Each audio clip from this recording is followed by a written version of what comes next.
right, we have a block of speakers here, it looks like. We're trying to get the legislative folks out of here so they go back to their assigned duties if they so desire. So the first speaker will be the mayor of Temecula, Ron Roberts. All right, hold on now. I need to tell you now that the arrangements that were made, everybody gets 4 minutes. It's 4 minutes. Well, we could sit here all evening and they would have 50 minutes of all of your time, so there would be probably no other I was hoping that we'd get a block of 20 minutes for 5 minutes. That's the same. Well, if you say 4 minutes for you and everybody else in there, you multiply that by 5, guess what that comes out to? Gotcha. Chairman, to clarify, 2 minutes. And 4 people by time, so that's 10 minutes total. We were saying 4 minutes, but it's 2 minutes per person. He's gonna get 4 minutes. No, they've agreed to it. All right, I didn't make this up. Okay, so without any further ado, Ron, let's go. I'm ready. Go. Good evening. I'm Ron Roberts, Mayor of the City of Temecula. As you are aware, Granite Construction has proposed a very large aggregate gravel mine just west of the City of Temecula. This massive open pit mine will add more than 1,600 daily truck trips to the I-15 freeway, be over 1,000 feet deep, 1 mile long, 1/2 mile wide, and will average 54 trucks leaving the site every hour up to 20 hours, 7 days a week for 75 years. This gravel pit will block the county's adopted MSHCP wildlife linkage between Agua Tibia and San Mateo Canyon Wilderness Area. It is also, and most importantly, in a pathway of clean ocean breezes critical to Southern California's wine country. Our county and its cities have all been flooded with relentless and irresponsible information provided by Granite Construction about Liberty Canyon.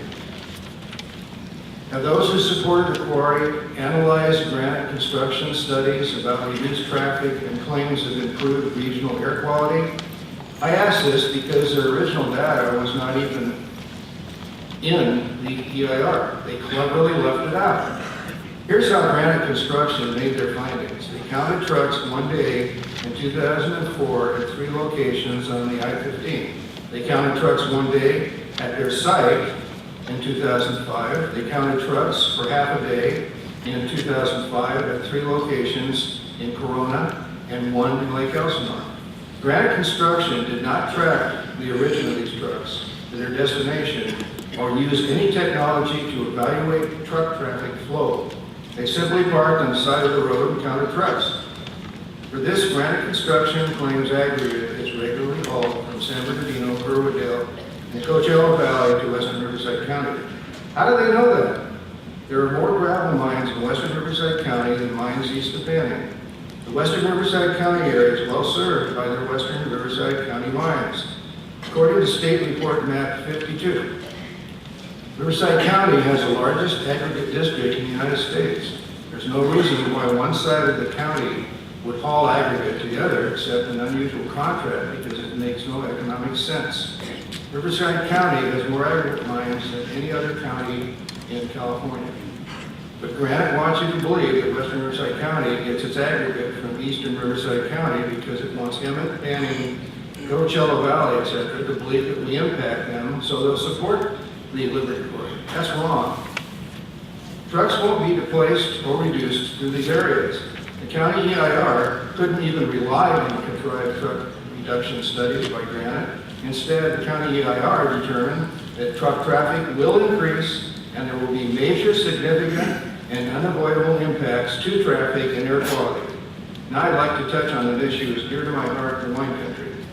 John Marmarco, former president of Callaway Winery, said that his family moved here from Ontario in the 1960s because the vineyards in Ontario were losing their productivity due to air pollution. And he discovered the clean, cool ocean air coming from the Santa Margarita Gap just west of Temecula, exactly where the Liberty Quarry mine is supposed to be. His family moved to Temecula Valley for cleaner air in its first vineyard. 33 years and 33 wineries later, John Marronco came to our city council meeting several weeks ago and asked us, "You want to trade 33 wineries in wine country for a rock quarry?" That's exactly what will happen if Liberty Canyon is approved. Clearly, this proposed open pit mine is in the wrong location. Please vote no on Granite's Construction's application. Thank you. Thank you.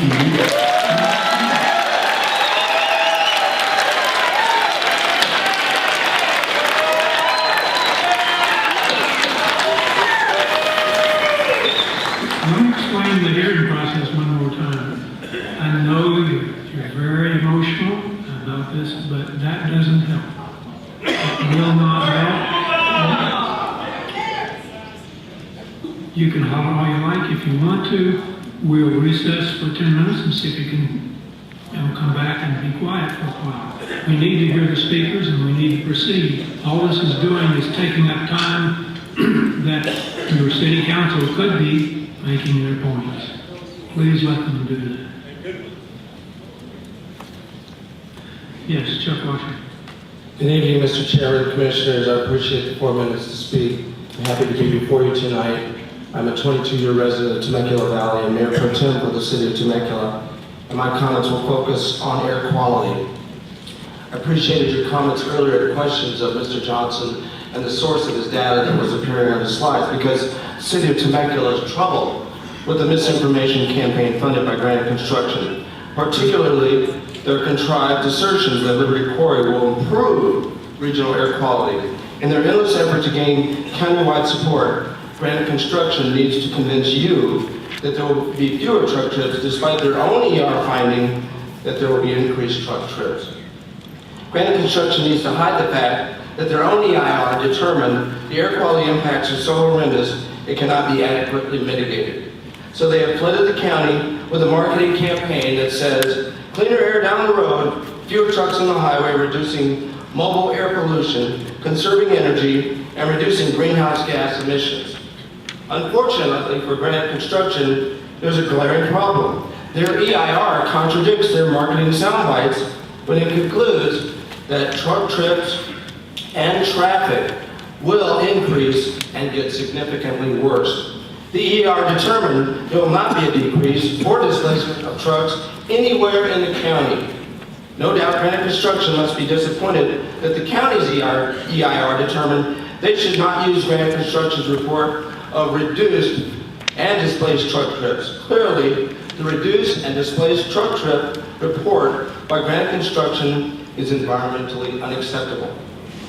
But that didn't stop Granite Construction from using it and even convincing county staff to contradict its own EIR determination and rely on those additional studies provided by Granite Construction. Studies not even good enough to pass the CEQA test. So here it is. Truck traffic will increase. So then the regional impact to air quality will worsen. Why would we rely on Granite Construction's contrived additional studies that the county's own EIR couldn't rely on in the EIR? Lastly, in contradiction to Granite Construction's glossy marketing material, the Liberty Quarry EIR concludes regional greenhouse gas emissions and air quality will get significantly worse. This means more pollution in the air everywhere and not better anywhere in the county. And that the pristine air quality our tourists experience daily in wine country will be polluted air thanks to 1,600 truck trips making their way in and out of Liberty Quarry every day. But Granite Construction says there will be no harmful particulates. The State Bureau of Air Quality in Nevada addressed one of Granite Construction's many violations in stating, "We observed major quantities of dust coming from the site to the extent that it was creating a road hazard or diminished visibility on Highway 50 east of Carson City." I will skip other quotes in observance of your time limit. We also take offense that Granite Construction would portray 350,000 residents in southwest Riverside County as NIMBYs because they are frightened by the potential health impacts that will result from one of the largest gravel pits in the United States, located in the direct wind pathway from the ocean. We are deeply concerned that the residue pollution from the mine would attract tourists and wine growers, jeopardizing the future of a $600 million wine and tourist destination by degrading Southwest Riverside County's most precious natural resource, clean air. That's it. Thank you. Thank you, sir.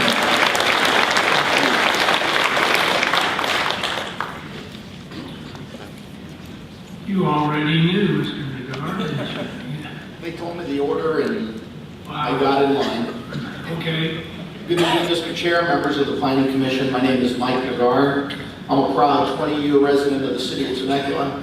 I've been honored to spend out of that 20 years approximately 14 in city service, 12 on the city council, 2 on the Planning Commission before that. This evening, my topic is going to focus on the so-called aggregate crisis. Granite Construction states that Southwest California is facing a critical shortage of aggregate that is both substantial and immediate. However, here are the facts. A 120-page comprehensive San Diego region aggregate supply study, which was written by SANDAG, and SANDAG is the equivalent of Riverside's WRCOG, stands for San Diego Association of Governments. So this report, San Diego Regional Aggregate Supply Study, written by SANDAG and Caltrans, and reviewed by a panel of 50 experts, including Gary Nolan from Granite Construction, was released in January of this year, 2011. And it concludes in that report, quote, San Diego has ample sources of the necessary rock types to meet the anticipated future aggregate demand, unquote. It all depends which county Granite Construction is speaking in, determining what they say. SANDAG has been stating for years that, quote, San Diego County is very rich in its own aggregate resources. The Caltrans SANDAG recent report demonstrates the abundant availability of aggregate resources in San Diego County by identifying potential aggregate supply sites, and it mapped them out. It concluded there are 550 potential sites totaling more than 50,000 acres in San Diego County that are identified by SANDAG for aggregate. There is no shortage of aggregate resources. That is a myth, it is a lie. According to SANDAG, the problem in San Diego County is, quote, San Diego County does not want these mines to impede on their open space or environmentally sensitive areas, etc., unquote. Here's the thing. Granite Construction's Liberty Quarry will ship 70% of its aggregate from Riverside County to San Diego County. And even though San Diego County is abundantly rich in its own aggregate resources, as clearly illustrated and admitted in the SANDAG report, the fact remains. Quarries are not easily established in San Diego County by choice. San Diego County would rather dump its aggregate needs in Riverside County so they don't have to ruin their open space areas. Why should Riverside County bear the burden of San Diego's demand? It's ridiculous. As a matter of fact, San Diego County Supervisor pointed this out a few years ago by conceding, quote, we have a political system that makes it difficult, if not near impossible, to create these things. Perhaps this is the reason that Western Riverside County is identified by the state of California as already containing the largest aggregate district in the United States. And now we're going to add to that one of the largest open gravel pit mines in the United States. Not the largest, one of the largest. That the United States has ever seen, and enable San Diego not to dig in their own habitat for their own aggregate need. Here's the bottom line. In the next 30 years, there will be a need for new aggregate mines in San Diego County, and SANDAG and Caltrans have identified more than 500 locations to construct aggregate mines that are close to San Diego's projected source of demand. San Diego County is clearly and abundantly rich in aggregate resources, yet the San Diego County Board of Supervisors are reluctant to approve new mines in their open space or environmentally sensitive areas, so they need to send it north to Southwest Riverside County's most sensitive areas. Why should Riverside County sacrifice one of the most sensitive and pristine natural areas to feed San Diego's aggregate demand? I urge you to vote no. Thank you. Thank you.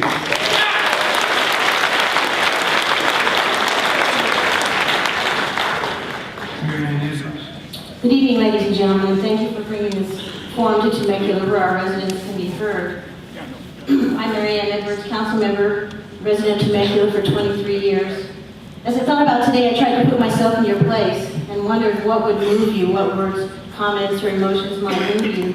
And I kept coming back to the same thing, and that thing was the truth. So that's what you're going to hear, and I'm going to recap what my colleagues have shared with you today.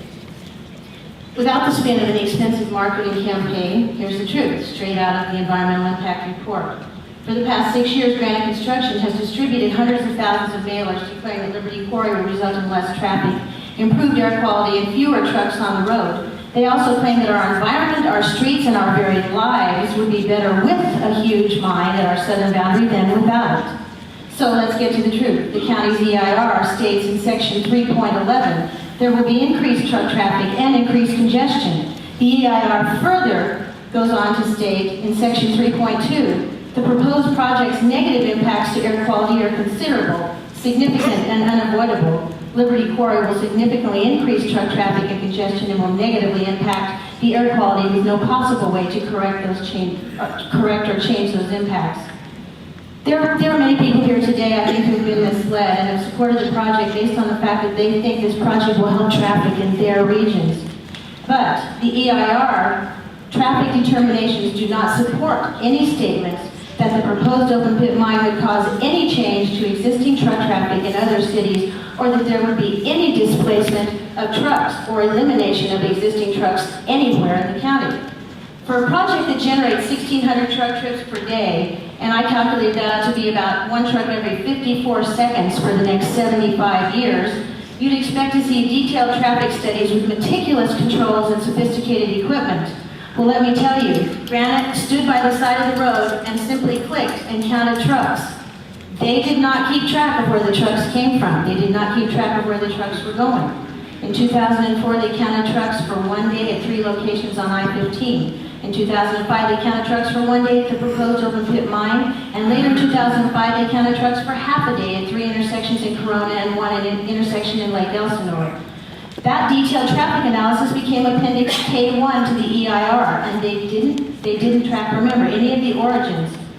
Fortunately, the planning staff refused to use Appendix K1 analysis in the EIR, but somehow references to Appendix K1 and its analysis managed to find their way into the EIR and are sprinkled throughout. If Appendix K1 were rejected, shouldn't any reference to that appendix also have been removed from the EIR?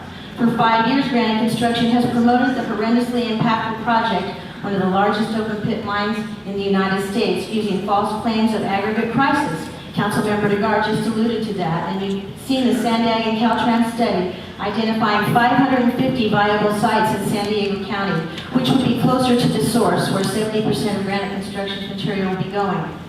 Riverside County already contains more active quarries than any other area of the country, and Western Riverside County has more than any other place in Riverside County. They have abundant resources for years to come. This is the truth. Impacts on roads and other city and in cities and in other regions of the county will not change. We've quoted the truth in the EIR that the region's air quality will be severely impacted to the point it cannot be mitigated. But without the spin of an expensive marketing campaign, without the rhetoric of paid PR consultants, and without convoluted persuasions we've heard for the past 5 years, the truth is pretty simple. Liberty Quarry is not needed. It will increase truck traffic and degrade air quality, and it will not decrease truck trips anywhere else in the county. It will impact our pristine environment at the Santa Margarita Ecological Reserve, blast our senses, and impact the clean winds that cool us every single day. And it will do this 365 days a year for 75 years. No corporate business decision is worth the impacts that this open pit strip mine will have on the residents, the environment, and the quality of life in Southwest Riverside County. Please protect all these things with your votes. Thank you.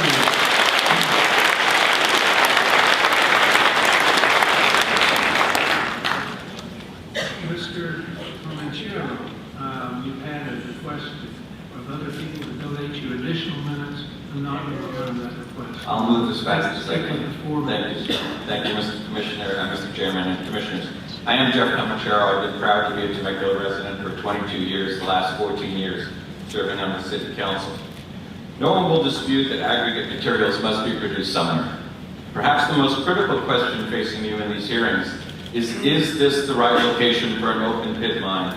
Or more to the point, is this the least desirable location that could possibly be found anywhere in the region?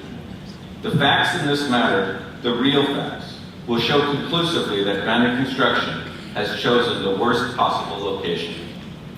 You've heard about the prevailing winds through the Rainbow Gap that will carry harmful silica dust to both highly populated areas and the wine country, a significantly valued asset for the entire county. You've heard that truck traffic, despite Granite's propaganda, will increase, as the EIR says it will. And you've heard that so-called shortage of aggregate in our county is a complete fabrication with no basis in fact. Who needs this aggregate? San Diego County does. And Granite Construction has admitted from the very beginning that 70% of their output will head south, where Sandag and Caltrans have identified 550 potential sites where granite deposits could be mined. If Liberty Quarry's material would be going south and there is ample granite to be mined there, the obvious question is, why not build it there? San Diego's answer is that it won't approve more quarries because it's too politically sensitive. Really? If it's too sensitive for San Diego County, how can it be right for one of Southwest Riverside County's most environmentally sensitive and vulnerable areas? We saw the very same attitude several years ago when a former mayor of Poway said in response to why his city didn't want low-income residents, he said, let them go to Temecula for affordable housing. Is Southwest Riverside County intended to be the ideal location for everything that San Diego County finds distasteful? I certainly hope not. Facts are supposed to be true statements and should not be twisted and turned to suit a private agenda or be made to order to produce a result. Why then is there so much confusion about what the facts really are in this matter? The answer is as simple as it is appalling. Granite Construction has millions to spend and billions to lose. If you had an unlimited PR budget and knew that it was your job to convince the public and local officials that your disastrous project was actually good for them, what would your strategy be? How could you convince them that the devastation of their quality of life doesn't matter and that your corporate business plan is what's good for them? Certainly the absolute last thing you would do is let them know the truth. So you would find any way you could to obscure and confuse the facts. Then you would throw wads of cash at the community to get people on your side, all the while making them think that you had their best interests at heart. One of the many examples of that is almost from the very beginning, or at least when the economy started to decline, Granite Construction's mantra was jobs, jobs, jobs. It was a big plus that they would be creating 99 new jobs. But in another part of their campaign, they claimed that 16.5 million truck miles will get off the freeway annually. Being very generous in a calculation, that amounts to between 200 and 300, probably many more, lost truck driver jobs. They don't tell you that. That's just a minor detail they omitted. You heard something from John Using that was a little bit out there. It's almost as if Granite and their PR gurus sat and watched the lovably devious attorney Billy Flynn in the movie Chicago. Flynn sings, give him the old razzle-dazzle, razzle-dazzle. Give him the old hocus-pocus, fool and fracture him.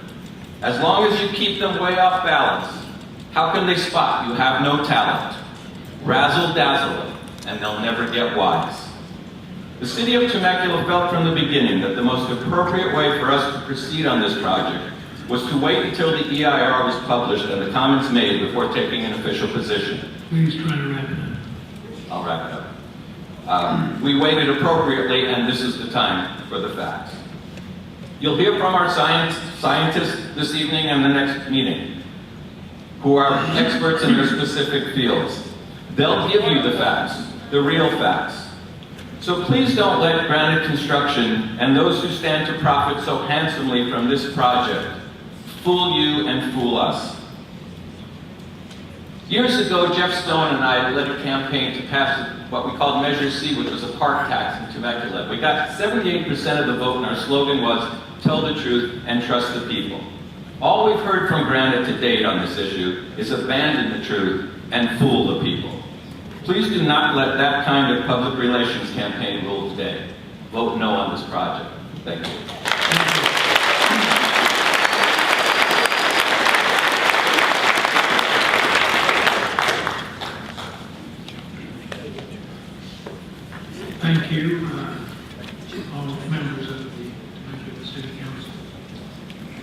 The next person speaking is Chairman Mark Quarry of the Quarry Tribe.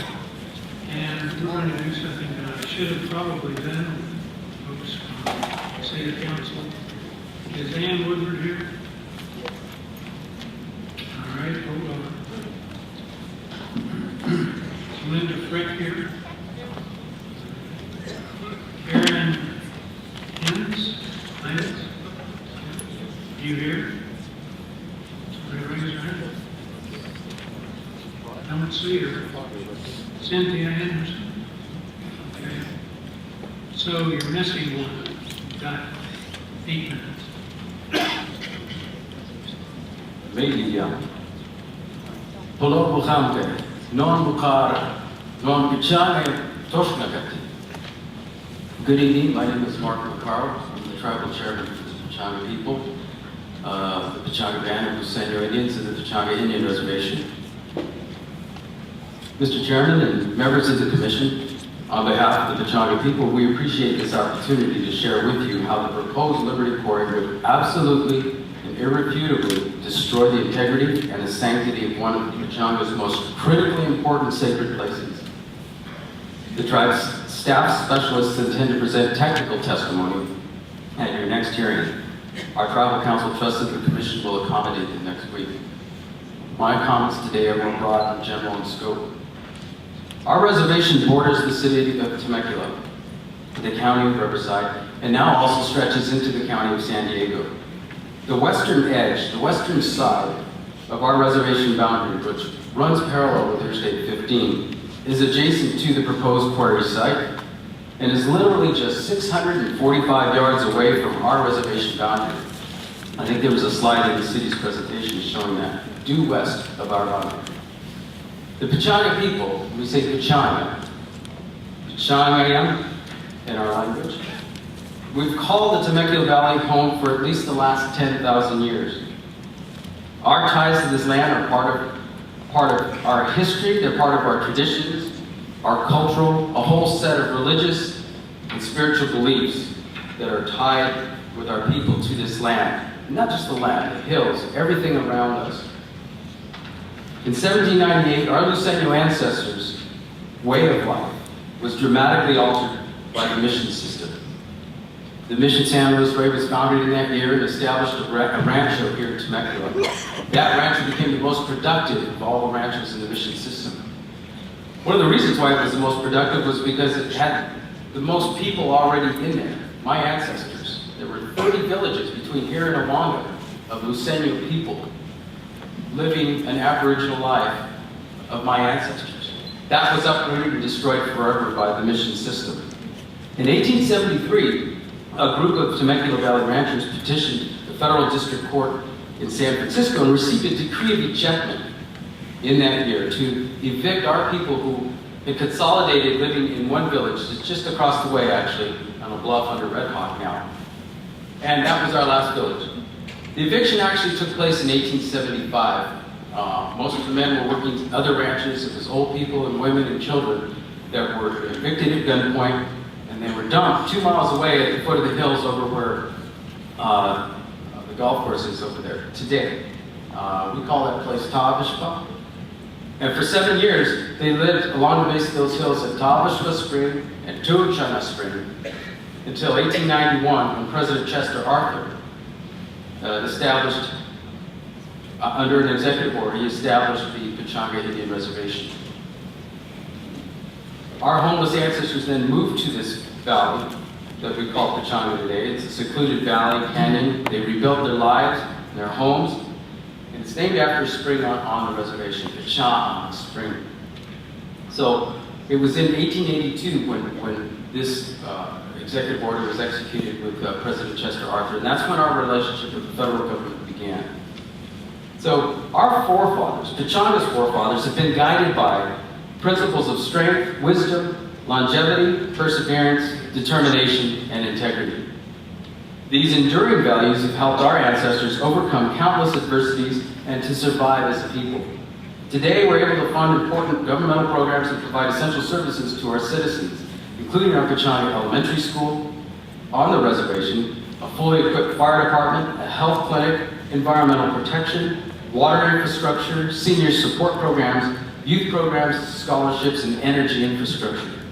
But arguably, one of our most important programs is the Cultural Resources Program that we have at our tribe. The preservation of our cultural spaces, our cultural places, especially those very few remaining places with the sanctity of this place where the mine is, that mountain, is paramount to the tribe, because these places define who we are in terms of our history and our identity as a people. We've survived here for thousands of years, and these places have deep significance and deep meaning to us. Now, the proposed quarry site includes places of our creation and our origin. It is among the most important sacred places to the Pechanga people and all Lusanian peoples, some of whom are nearby area reservations. To the Lusanian people, this place is analogous to the Church of the Holy Sepulchre for Christianity, the Temple Mount of Judaism, and the Dome of the Rock for Islam. Sometimes it's difficult to explain the significance of the sense of place. But here's just a few examples. Where Highway 79 exits the freeway, Interstate 15, that area is generally called Echva Temecula. And Echva refers properly to a village on the slope of that land. It's analogous to Bethlehem because the father of all the first people was a person called Boyot. The wisest of all the first people, we call the first people the Kamala. So Boyot was a Kamala. He was a caretaker, and he taught them everything that they knew and provided them the one thing that kept people alive in the early days.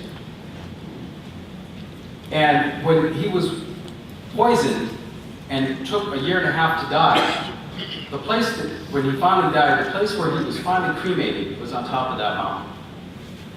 So this is something we've never before had to say or stated publicly, and we're doing it now because the stakes are so high, and we believe the potential to destroy this mountain and the integrity of this mountain is very real.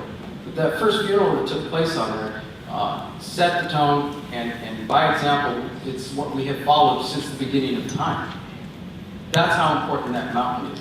So just below it lies the site of creation, because we believe that the Sky Father, Tukumet, and the Earth Mother, Temecula, created all living things, their first children, right here at Echva Temecula.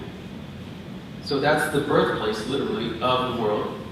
And the first funeral took place on top of that mountain. And this mine would propose to absolutely and utterly destroy it. Should change it irreversibly forever. Let me say, in closing, that Pechanga does not oppose development for the sake of stopping development and progress. Our people, in fact, know all too well that development is necessary for individual and collective self-sufficiency. Indeed, our tribe has a proven track record of working in concert with developers and landowners to mitigate the impacts of development on culturally significant sites. It is uncommon that we don't arrive at a mutually acceptable protection for a cultural site. Only once before have we completely opposed a project, and that was a power line that would have gone over and right next to the Great Oak. Irreparable harm would have been done to the Great Oak. There is another project, and it was interesting to see the city's presentation on aggregate and the need for aggregate. The reference to Rosemary's Hill. It's also part of our creation and our origin. Temecula. I mentioned that the father of all the first people, of all the common, the first children of the Sky Father and Earth Mother, was poisoned. That act of poisoning took place at an ancient lake that is where Rosemary's Hill is. That's where that took place. Temecula has a huge significance in our creation. We didn't know that progress was taking place. We weren't on the distribution list. Mr. McCarr, your time is up. Please try to... I can appreciate that. I'll try my best. I'm almost there. Thank you, Mr. Robbins. And so, this very same company that was able to obtain the permit to destroy, I should say, mine that project over the next 20 years. And they're going to take, I don't know, a 1/10 of the aggregate they proposed to take from the Liberty Quarry site. It's painful to regard that Rosemary's Hill, something that's part of our creation, our existence, and who we are as a people, is about to be destroyed. They're already starting to work on that project. But to let it happen again now here in this county is absolutely immoral. And that's what I would like to do with you folks. Because utilizing this particular CEQA process still results in the end of mitigation of destruction or mitigation of disaster, which is untenable for this site. You can't hollow out the mountain and say, okay, look at that. It still looks like it did 100 years ago. That's facetious and disingenuous at best. The proposed quarry site compromises the place of our creation and origin. The quarry would absolutely and irrefutably destroy the integrity. I cannot convey that in more direct terms than those. So on behalf of our ancestors that protected this land for thousands of years, and on behalf of future generations of my people, the Pechanga people, we implore you to reject the Liberty Quarry, stand with Riverside County's first peoples in respecting one of our most critically important sacred sites. And thank you for your consideration.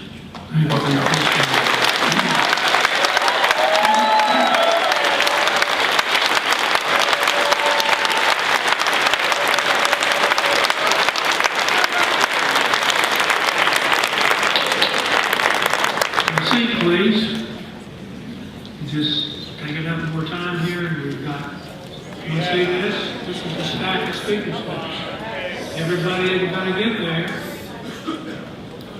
And this doesn't help me, sir. It won't make me go any faster.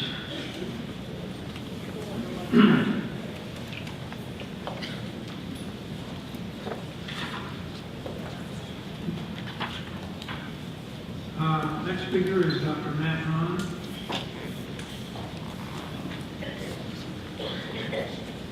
Matt, I see you don't have anybody else on here, so you have 2 minutes. No problem. Happy to be addressing you this evening. My name is Dr. Matt Ron. I'm the Reserve Director and Director for Research, Education, Outreach for the San Diego State University Field Stations Program. A little bit about our history. The property in question, Santa Margarita Reserve, was acquired originally in 1899 by a gentleman named Murray Schloss. From 1899 until about 1962, the property basically sat as a protected area. In 1962, San Diego State University acquired the property and has, for nearly a half a century, used that property for research and education on the ecosystems of Southern California. What is an ecological reserve? That's a hard thing to describe. It is an outdoor laboratory. It is a living classroom. That property provides us with the opportunity to understand the natural and physical world unlike you can anywhere else. It's nationally and internationally recognized as an important resource for education and research.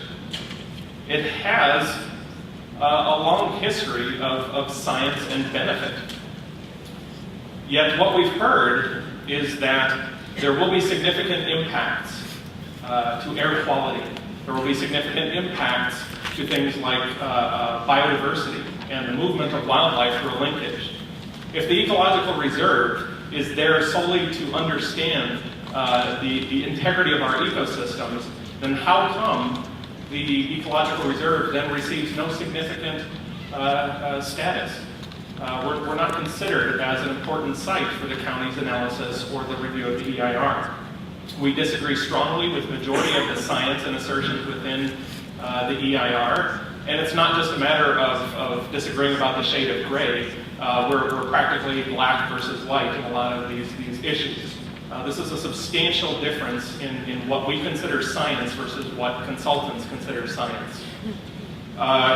One of the things I wanted to address very quickly was San Diego. Please try and wrap it up. I will wrap it up. San Diego State University does not, despite what was said earlier, does not support the Liberty Quarry project.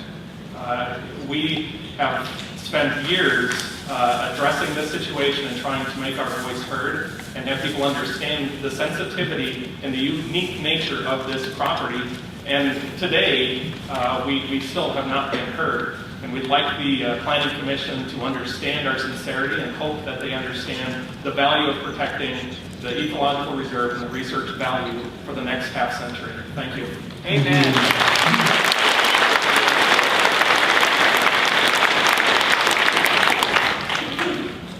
All right, we're going to start using the on-deck chairs now. First speaker I call will be a speaker to present their testimony. And the next four are going to come up and sit right here in the front so that you'll be ready to go on the next one. The first speaker on this list is Janessa Ispas. The second speaker is George DeLeo. The third speaker is Wayne Hall. Fourth is Dr. Gilbert Marrero. And the fourth is Edward Monroe. Jessica, you get to speak first. You have 2 minutes, and I haven't really told everybody that you do see the red light, the green light, and the amber light in front of you. When the green light is on, you get to speak. When the red light's on, that's you. Okay, Thank you. Dear Commissioners, thank you for letting me speak here tonight. Hello, my name is Janessa Ispas, and I'm 13 years old, and I'm a member. Well, I'm attending Rancho Community Christian School here, and I live in Rainbow, and I oppose the quarry very strongly, and I oppose it because I have severe asthma, and I have to take an inhaler. And as many others, it would have a lot of problems. It would cause asthma for them, and it would hurt many people here that have health problems with breathing. And I understand when they do blow the rock, it is an inward explosion, but the dust has to go somewhere. And I am in 8th grade, and I'm not even close to being an engineer. But I have noticed that the green shirts here at the bottom, it says cleaner air. And I would like to know from the granite construction, how would their silt being caused the explosion come into our air and make it cleaner? So, and I think that the human health has more value than a gravel quarry. And I hope that you do vote no. It would make me very happy, and I hope that it would make a lot of people here happy too. And I want you to know that I'm not here because I don't know what the quarry means. I know what the quarry means, and I don't support it. And thank you for your time.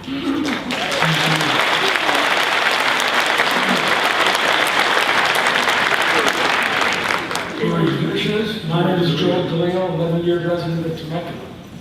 Wow, that first part of the meeting with the report by the staff made me feel like I was a pep brownie for the quarry. Well, let's cut to the chase.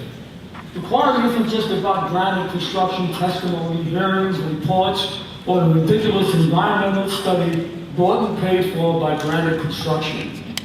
That is all just voodoo justification. You can trash all of that. It is about us, the tax-paying voting people, yes, the voting people of Temecula and the Valley. The Riverside supervisors represent us, not granite. Just like in the Old West, this is our Dodge City. We don't want them here. This is about our quality of life, our health, and our valley's health. Granite's contention that there will be no damage is hogwash. Unless they cap the line with a concrete dome like a nuclear plant, they can't control the damage. We don't want that kind of job because we don't need those kinds of tax dollars. As for Hammond and another town who think this is a great idea for our backyard, they're welcome to put it in their backyard. Just please be quiet. They are welcome to give land to granted. The people of Temecula don't want them here. Most of the people of the Temecula Valley don't want them here. Fallbrook doesn't want them here. A group of 140 Temecula doctors don't want them here. Hospitals don't want them here. Rational thinking business people don't want them here. And of course, the Temecula City Council doesn't want them here. Most civic groups don't want them here. And for sure, our children and grandchildren don't want them here. And finally, the people of Rainbow don't want them here. Oops, I goofed up. There's one group that can't be here. That's the wildlife from up on that hill.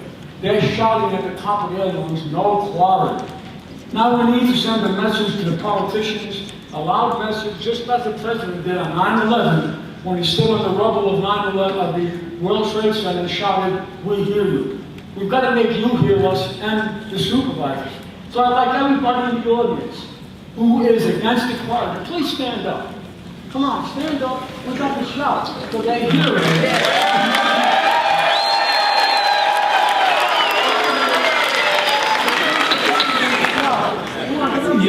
Your time is up, sir.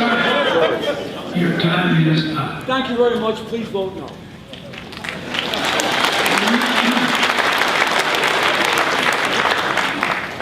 Let's see, we're gonna think it's Wayne Hill. Hall, excuse me. Wayne Hall, I was born here. I went away for 15 years, joined the Marine Corps, saw the world. I know a little bit about explosives. Let's make something clear here.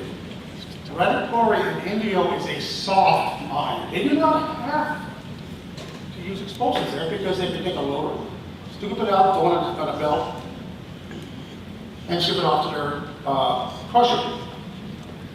As you know, we're 20 to 30 miles away from Camp Pendleton. We can hear, we can feel the artillery rounds hitting the ground. Why is that? You can't hear the guns, you can't hear the impact, but you can feel the concussion. Granted, it also says they're only going to, blow it up once a day. But they didn't say how many charges. Is it just 3 or 4? Is it 30, 300? How many? Because the amount of charges you have makes an impact on that rock. Now, what is between my friends to the south, Pachanga, and the freeway? What else was along that freeway? 2 large high-pressure gas lines. Well, let's not forget the part of the California aqueduct that's underneath there. Of course, that's encased by concrete. I wonder how that will hold up with that compression from those explosions. And the lower they go through that mountain, the deeper they go, the more of an impact it's going to be on those high-pressure gas lines. The more pressure it's going to be on that water line. That water line's only about 5 feet. It's huge. We don't want San Bruno to happen here. The final impact has not come out on the San Bruno deal. What happened up there on that gas line? But do you not think that maybe 30 charges each day, 7 days a week, 365 days a year, multiplied by 70 years or how many years, will not have an impact on those high-pressure gas lines and or the water line? Of course, you don't see the gas company from that San Diego and or the water company people here, but the gas, they're not here. So where are they at? Ask yourself that. Thank you, sir.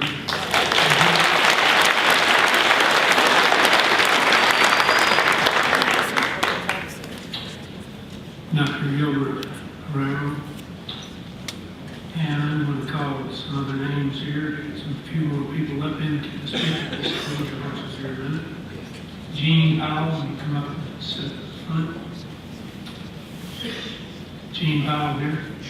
Okay. LaVon Hayes, please come up. Carrie Bartels, please come up also. Thank you.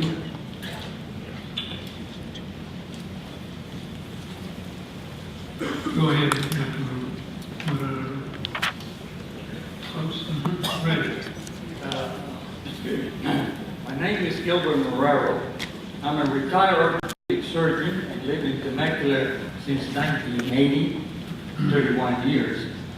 Now, for the past few months, we have heard the good, the bad, the ugly about the quarry, but not about the aesthetics part of it. And the Temecula Valley and the environs are a beautiful area. Now, for the present, a prime area to build our homes, business, agriculture, wine country, and equestrian lifestyle. If the quarry, and all the quarries are ugly and have a bad image, has been built 20 or 30 years ago, do you think people will have chosen this area to build their mansions, or developer takes a chance to build their beautiful neighborhoods, or gentlemen farmers their avocado He could grow, or lease could not last. Vineyards could grow the grapes and produce the wines. Well, I don't think so. At least I wouldn't have been here 31 years ago. I have heard airline pilots that live here, close to me, that when they fly from the east to San Diego, Ontario, Los Angeles Airport, this valley is the only one they see without smog. They want their families to grow and live here. Let's not spoil this area. It is now, and it will continue to be, the most desirable place to live in Riverside County. By the way, I believe that I understand that the Temecula wine region was assigned an appellation for this because of the climate and quality of our air to grow our grapes. City Council and you, Director, please consider all the above and take notice. Thank you, sir. Your time is up.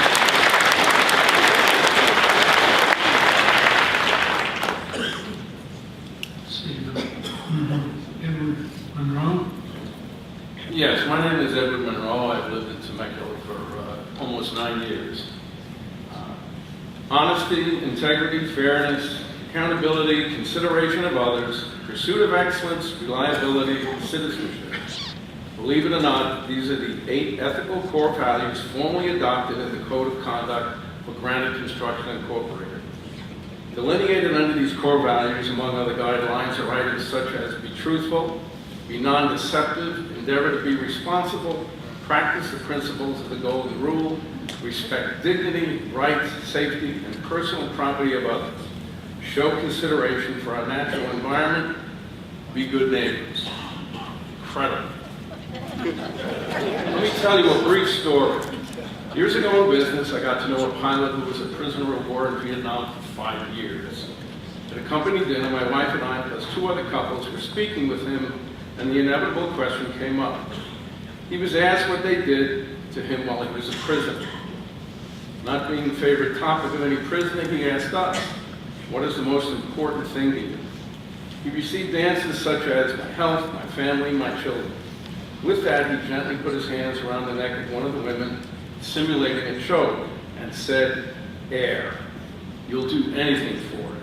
It's the most important thing in the world.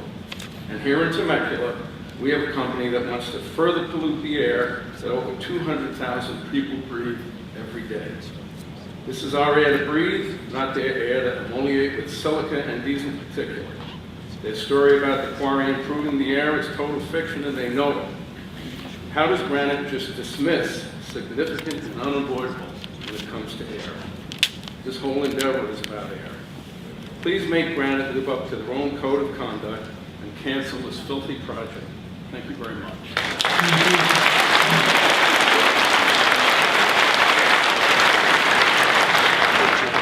Jean Howell. Good evening. My name is Jean Powell. I have lived in Temecula for 6 years, and I'm a nurse. I used to come down to this area to look for a home, and I was very impressed with the beautiful valley, smog-free, that I was coming to after going through Ontario and Riverside County a little bit north of here. I am sick at the idea of an open pit gravel mine coming in here and destroying the quality of life that we love.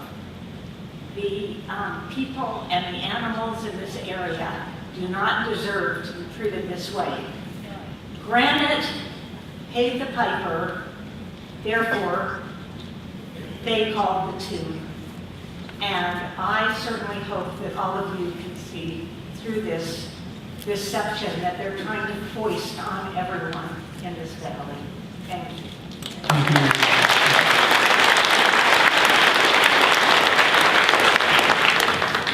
Commissioner.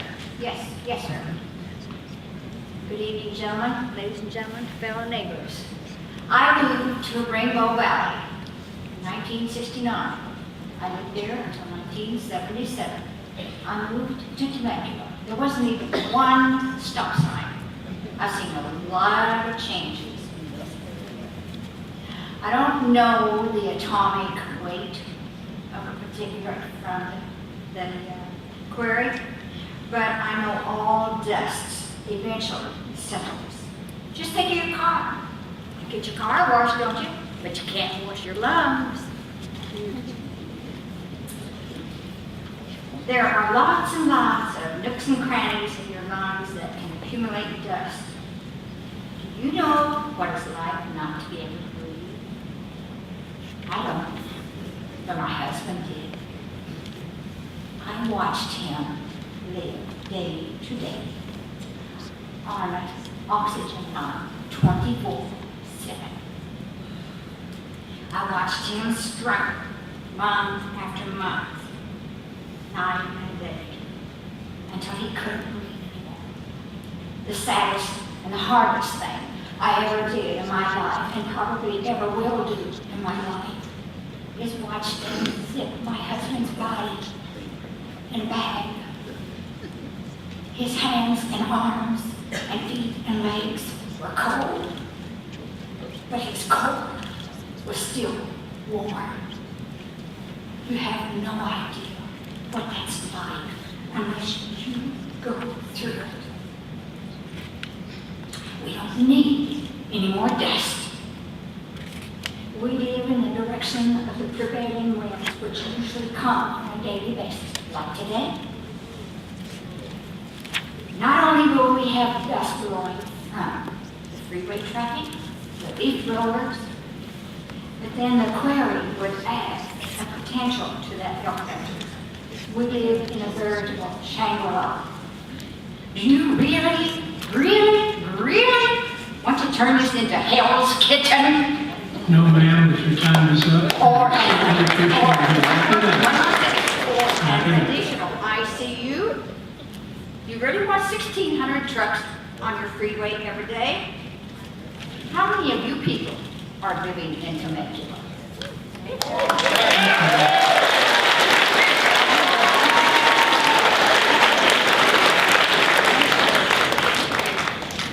Hold on just a minute here.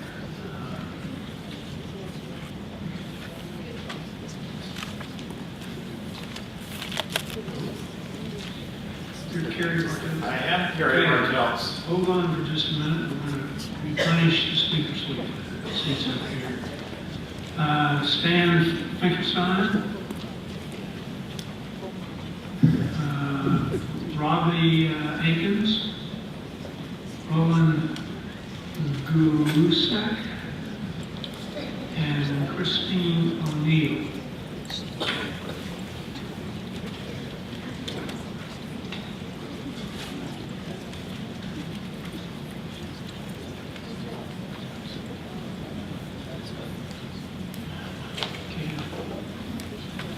Carrie, go ahead. Mr. Roth, I don't know how we can top the place of creation that the Pachangas have told us about this evening. But I have a few comments. First of all, I'm a new resident to Temecula. I came here because it had good zoning. It was a place that I wanted to be. My wife and I talk every night. We're glad that we came to Temecula. It's a good place to live. We're talking about a radical change of zoning and a variance to the noise ordinance, neither of which are supported by the facts. I spent the last 2 weeks reading through a great variety of documents, and I haven't seen so much creative fiction since I was in graduate school. Even a cursory review finds phrases like, it appears, if this occurs, it appears to be. These things are not anticipated. There is low potential. Or it would seem. We're talking about our lives here, folks, and these are not precise phrases. Any reasonable observer would wonder how this proposal has gotten this far. It is ridiculous to allow a gigantic strip mine to be placed in such close proximity to pre-existing residential areas. This is not planning. And like many things in America today, a select, tiny number of people will make ungodly piles of money from this action, and everyone else in this room will pay the price over a period of 75 years, the rest of our lives. In a single step, a residential area will become an industrial area. It's ridiculous. Sir, please wrap it up. Your time's up. Surely in the length and breadth of Riverside County, a professional planning agency could find a better place to site a strip mine than in the midst of residential communities and residential and sensitive ecological zones that cannot later be replaced. Or at least we hope you will find the will to do that. Thank you, sir.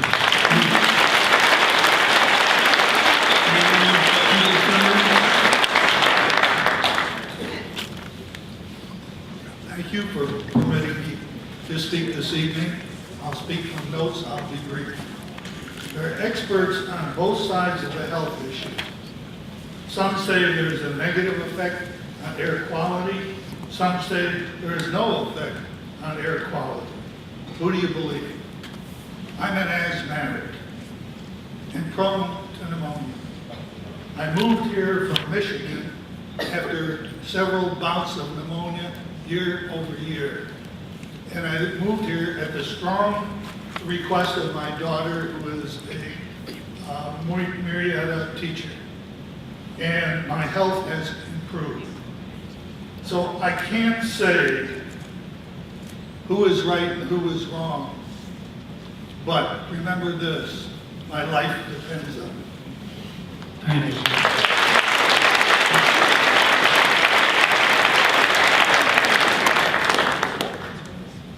Okay, we've got next is Robbie Atkins. I need to check your folks here. Is Jan Mosley here?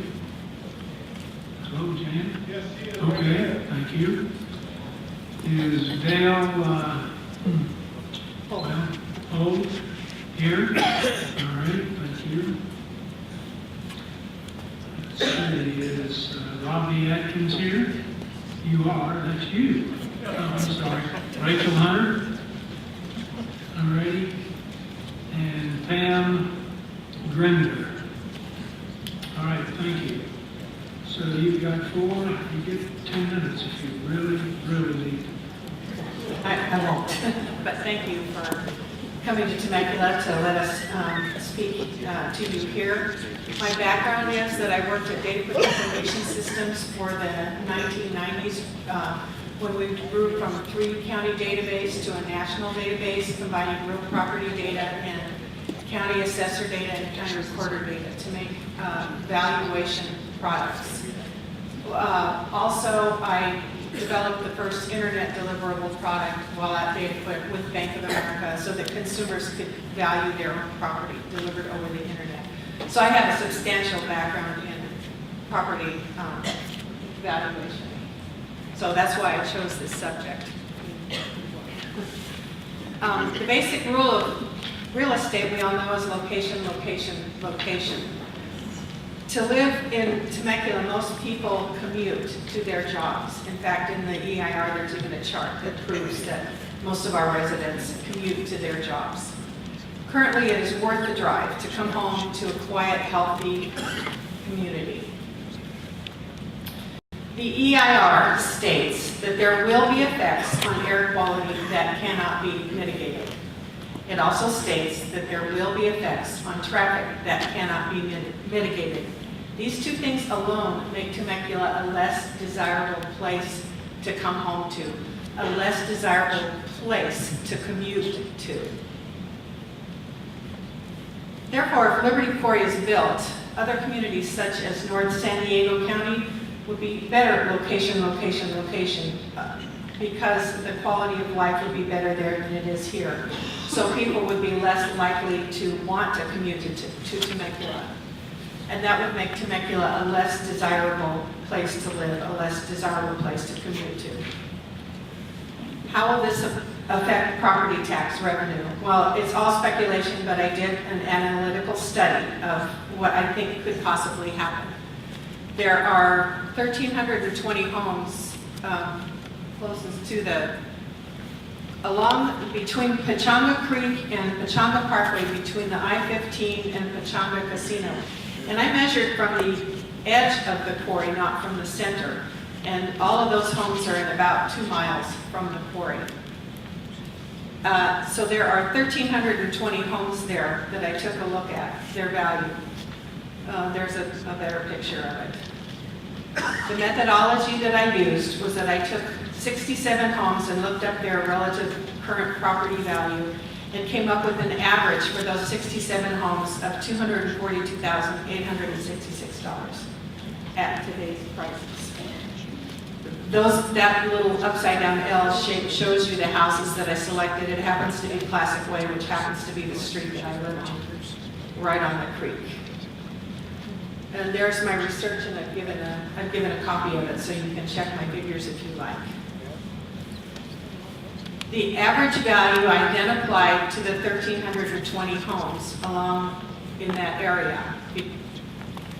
So I took that data and I applied it to the larger area.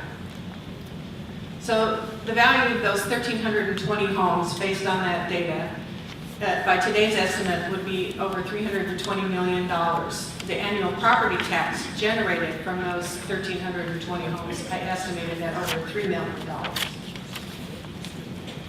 And there's my research, and you'll have a copy of it.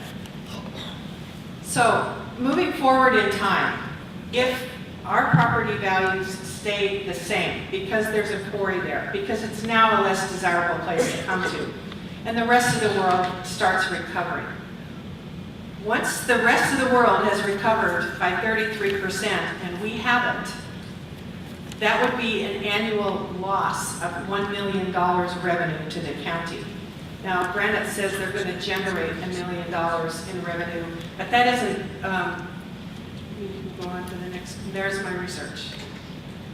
That would make these homes less desirable, less worth the commute. There would be no increase in property tax revenue. I just already said that. The thing about the revenue from Liberty Quarry is that it would not be new revenue. It would be just transferred from other quarries that wouldn't be selling. So it's not even new revenue, it's just transferred. This would be a loss of revenue because this area would remain stable and not increase in value. Then you look at the larger areas. That's the area the yellow area I looked at, and then that's the whole Temecula Valley, which certainly would be affected. And then looking out further, all the way up to Murrieta, because the wind would carry that silica all the way up. And the people that now commute up the 15 to get to those homes would be sitting with 1,600 more truck trips a day. So, is 33% increase in property value unreasonable? Let me show you some research I did. In 1963, the average home in the United States was worth $18,000. In March 2007, at the peak, the average home in the United States was worth $262,000. That's an increase in 44 years of 1,442% in value. Liberty Quarry expects to operate for 50 years. So we don't know how long it's going to take for the housing market to recover, but it will recover. And the other thing that you need to consider is Temecula is not a place that people have to live. They choose to live here. It's not that their jobs are here, so they live here because their jobs are here. They commute here because it's a beautiful place to come home to. Would they still want to if there was a quarry here? In the 1890s, the city of Riverside had the highest per capita income of any city in the United States.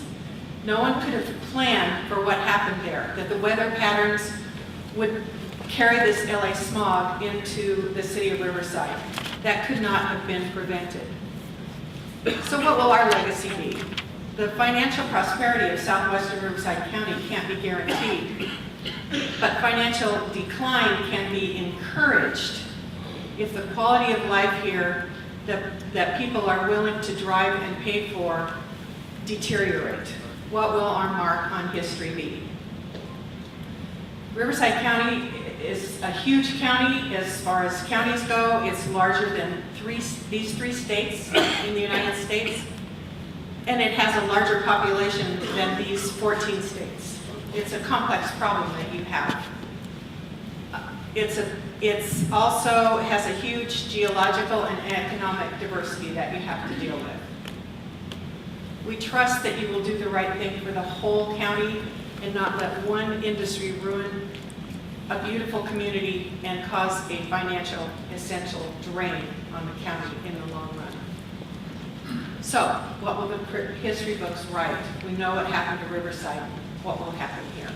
Thank you for your time.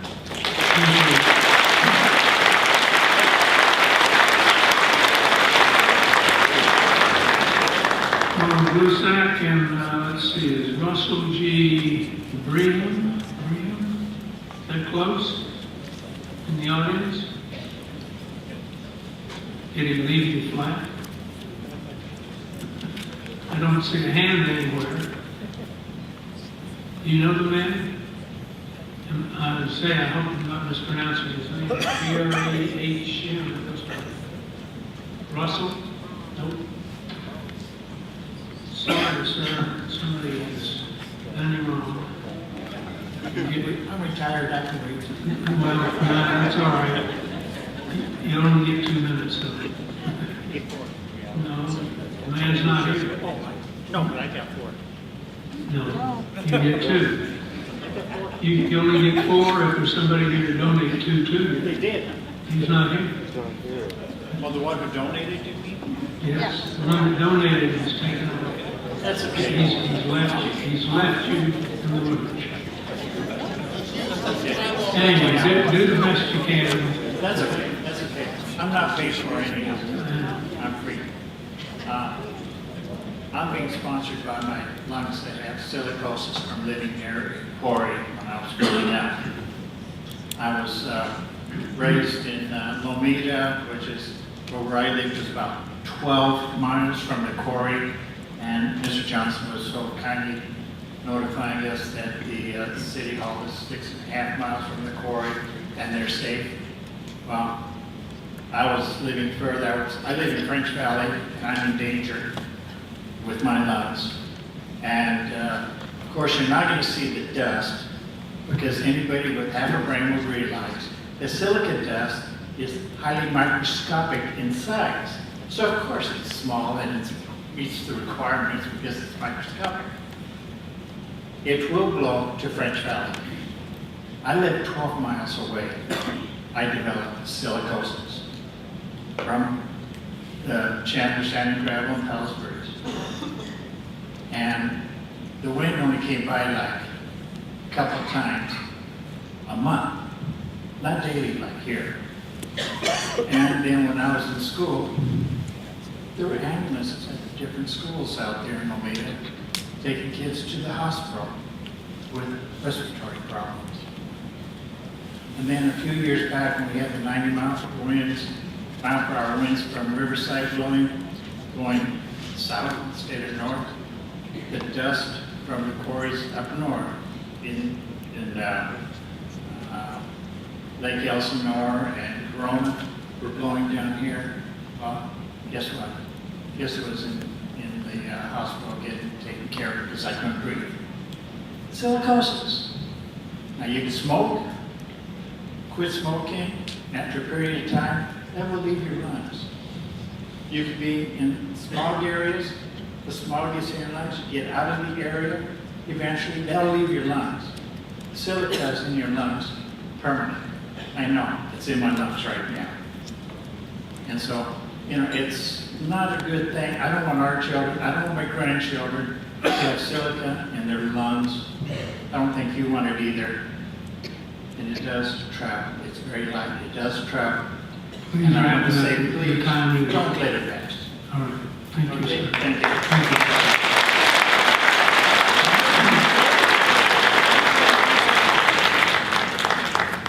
It must be Christine O'Neill. If you'll hold on for just a second, we'll reload the on next. Oh, Brian O'Neill, some relative, I presume. Daniel Bartley, Michael Callahan, and Barbara Herzer.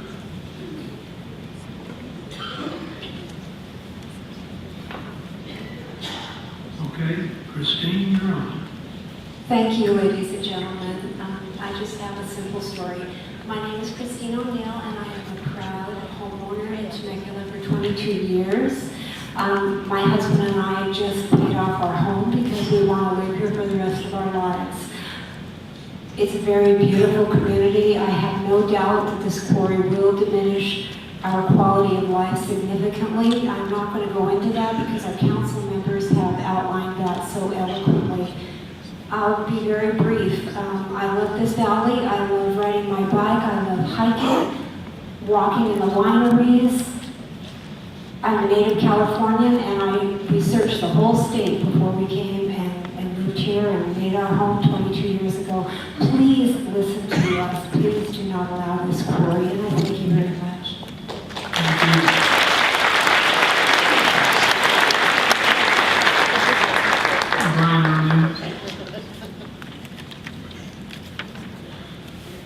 My name is Brian O'Neill, and I appreciate the opportunity of telling my truth. And by the way, it wasn't 22 years, it's been almost 23 years that my wife and I have lived here. So I am a homeowner. I'm a teacher with Temecula School District for most of those 23 years also. I've learned to love Temecula in its scenic beauty, its quiet enjoyment, its quality of life, its schools, its police force.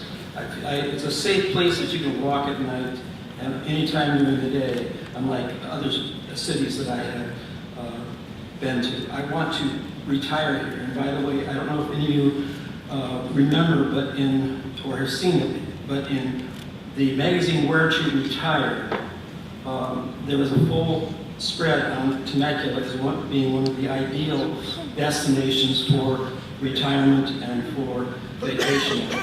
And they showed many of the beautiful pictures of Temecula and described it eloquently. And I want you to know that I think that it would be diminished. I think that I would not want to retire in a place that unfortunately had to deal with pollution of the air, the water, the roads, and also the noise level, which I'm very sensitive to.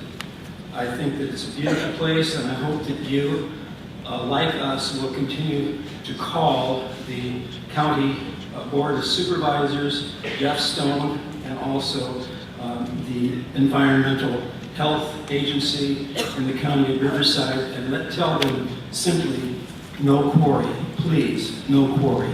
Thank you.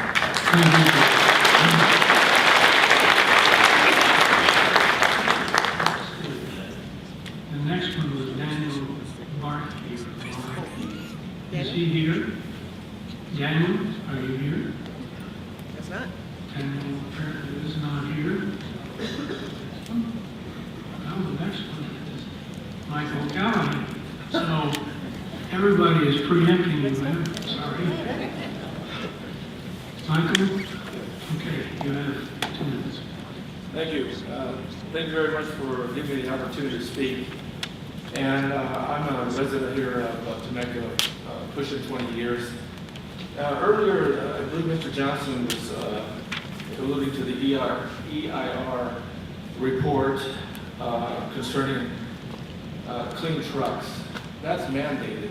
That's not something that Granite Corporation is going to do to make the planning commission and anybody else happy. I mean, clean trucks I'm in the trucking industry. I've been there for 42 years. You go down to the port right now, most of those trucks are dilapidated, old, but you'll see a lot of new ones now because it's the law. This isn't something that Granite's going to do for the court. Earlier, I think they also said that there's less quarries, so they need a new source, and this is going to be a new source for new material. That's going to be more trucks. I don't care what anybody says, there's going to be more trucks. Now, if you've ever seen bulldozers and earth movers move, they spew diesel like no tomorrow. And that's going to be happening day in and day out up there. And then you're going to have the truck drivers. You're going to be 20, 30 trucks deep. And don't tell me that doesn't happen, because I know it does. Are they going to sit there in the summer, 100-degree heat, without the air conditioner running? No way. Those drivers are going to run those trucks and sit there and idle. Just sit. It's like the young lady that came up earlier, the 13-year-old girl, the first one up here. My 13-year-old daughter has asthma also. I would please beg you to consider not letting this Quarry go through. She has trouble breathing. I don't need it to be worse. They talk about how they're going to be able to control it. You can't control that virus. Are they going to put a tent over it like you do your house when you do termite? They're not going to be able to control this. It's going to blow. We had that wind in the afternoon, and it's helpful during the summer months. Sir, your time is up. Please wrap I up. appreciate it. Thank you very much.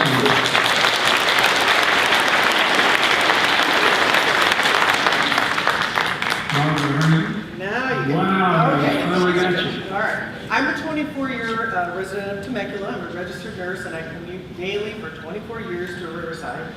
And we've all heard the medical benefits, we've heard about air and everything, which I totally agree. But I have one little thing, one little bottom line that still bothers me about the fact that Granite Quarry is a for-profit business. And a for-profit business coming into this area is not looking with angel's wings to say, oh, this is going to be wonderful for Temecula because you're going to look so much nicer, you're going to be so much better, you're going to be so much better off economically. 99 jobs? I don't think so. 9,000 jobs? Then you've got a little bit more of a leg to stand on. But I really, really have a hard time with remembering the bottom line that this is a for-profit business coming into an area, a beautiful area that we want to maintain and keep as a beautiful area the way it is. And that's one of the reasons why I commute from here to Riverside and have done so for so many years. And believe me, I'm up and down that highway, especially when I'm on call. There's sometimes on the weekends when I'm 3 and 4 times in a single day up and down that freeway. But it's worth it because of the way that this city is right now, the way that this land is right now, and we want to keep it that way. And I hope, please, that you guys as supervisors listen to the people who have such a concern about this whole thing. Because, when it comes down to, look at big business, look at what's going on with BP and how much money they're still making, and those people in Louisiana are not getting any compensation for that. And I don't want this to happen in this area. So thank you for your time. Thank you.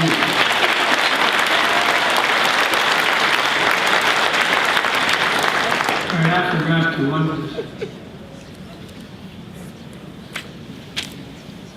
what's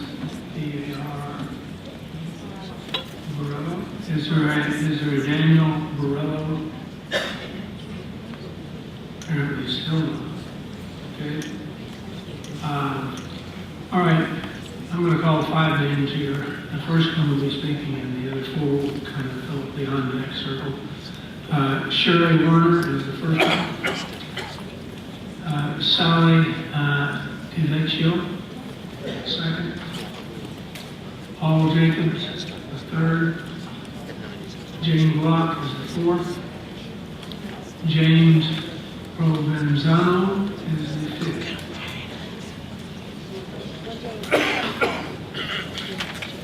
Shirley Warner. I'm Shirley Warner, and I've been living in Temecula for 10 years. 20 years ago, my daughter moved here when it was Rancho, California. I fell in love with it then. So now I've been a resident for 10 years, and I still love it. Absolutely passionately love it. And this, you know the word that a child will first say when they first learn to speak is no. Well, you've also heard one of our president's wives saying, just say no. I say no to the Granite Quarry. Also, I've also heard tonight that you won't see that quarry at all, that it'll be hidden. You can't tell me that those little old rocks are going to stay there forever without come tumbling down. Also, I didn't see the rigs in the ocean when it went on fire and did all this damage to our environmental.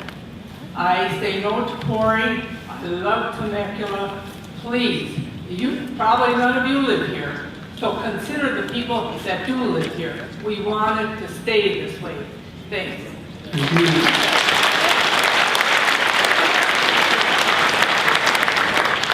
Sorry to hit you. Commissioners, my name is Sally DeVecchio and I live in Rainbow. Can noise experts accurately predict where sound will carry? The recent Paula Raceway studies say no.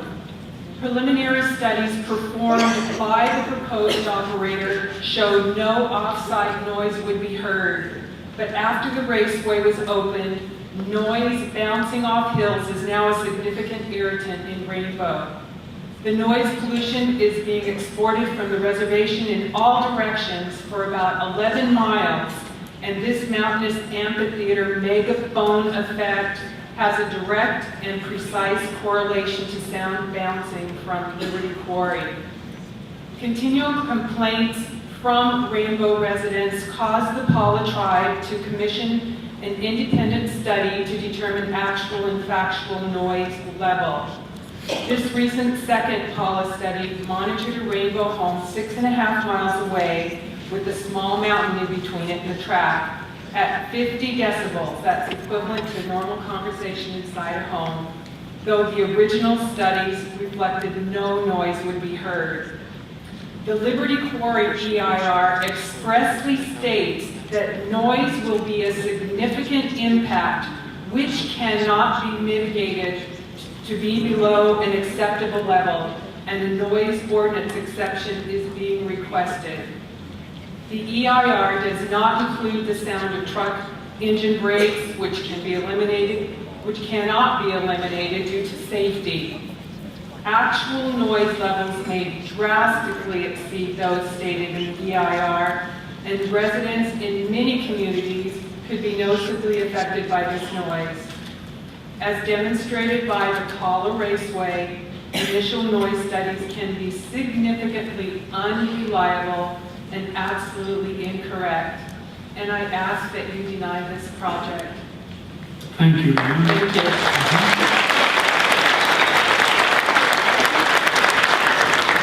Paul Jacobs.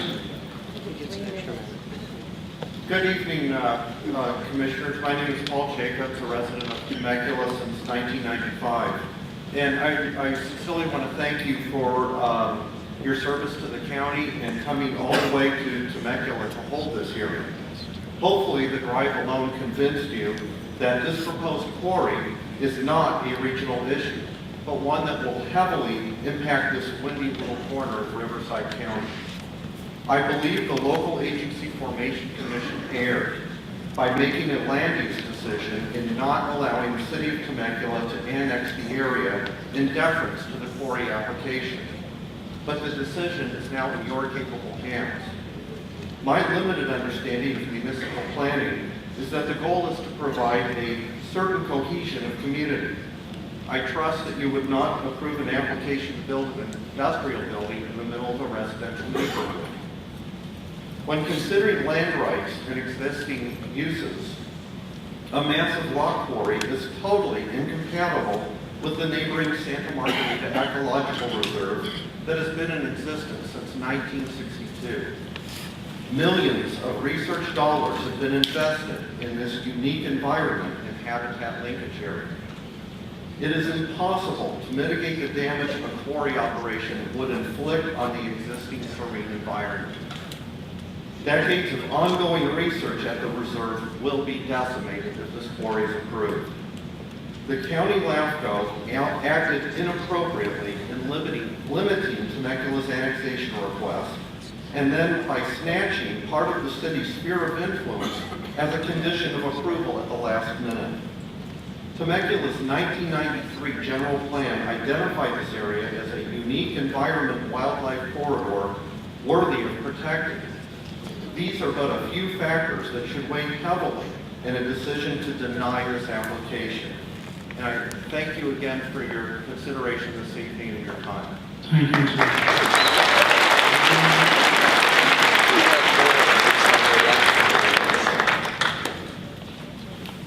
Let's see. Jane Block. You've come a long way.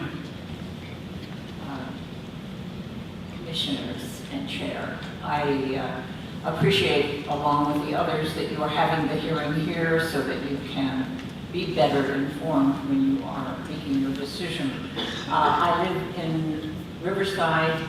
I've worked in Temecula on the Santa Rosa Plateau and on other environmental issues and value Temecula. It is a unique and special place, and I hope that it remains that.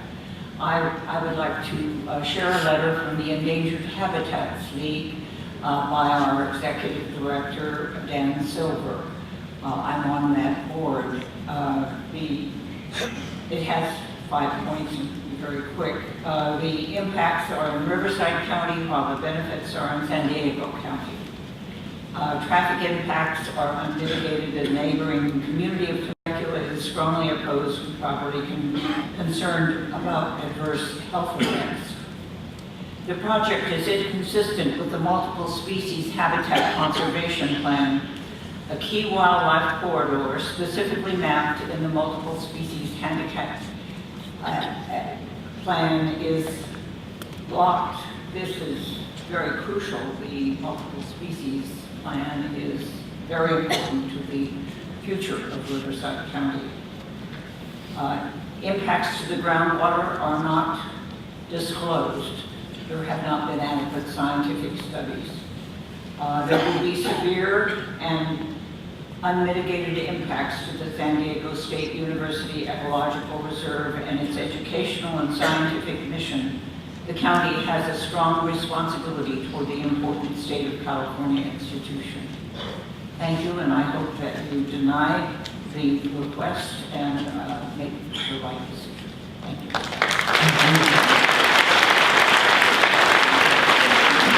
James Provenzano. Hold on 1 second. Reload. The next speaker will be Curtis Levant. Dorothy L. Vegas.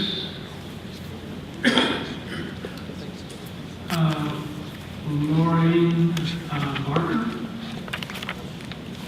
And Betsy? That would be Betty. Betty Johnson.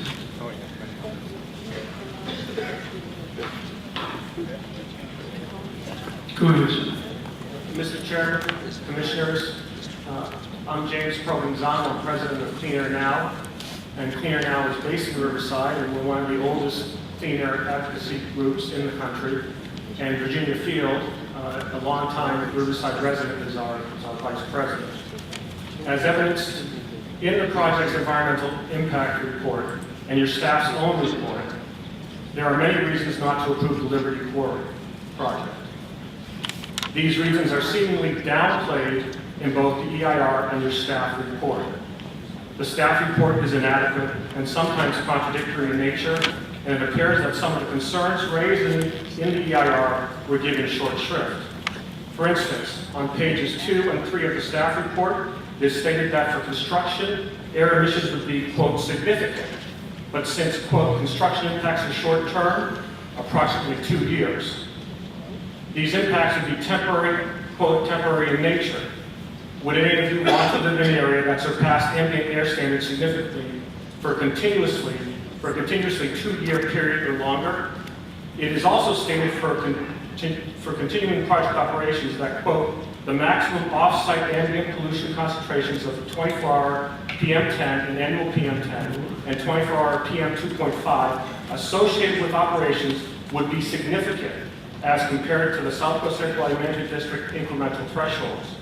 These findings need to be taken seriously if you want to protect the public's health. These analyses are also not taking into account the emissions and impact of microparticles that would be emitted from the construction and ongoing operations of the quarry. Microparticles, which are less than 1 micron in diameter, are being shown to cause more harmful health effects than either PM10 or PM2.5 emissions. Please do not subject the public of Temecula, Riverside County, or its visitors to unnecessary harmful pollutants. Riverside cannot afford one more source of air pollution. It is because of these reasons and so many others that we ask the Planning Commission not to approve the Liberty Quarry project. Thank you for your consideration.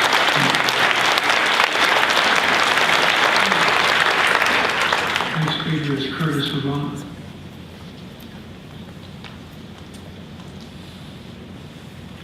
I will make this quite brief. I think most of the things I wanted to say has been said, and I would request and ask that you folks do the job right, and I think you've got a lot of good advice, and I hope you deny this request for this quarter. I don't think it's good and healthy for us. I'm suffering from tonight based on the construction industry where I work. Thank you. Thank you, sir.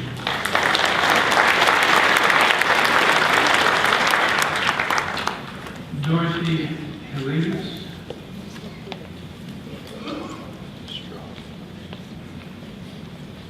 Evening, thank you for hearing me.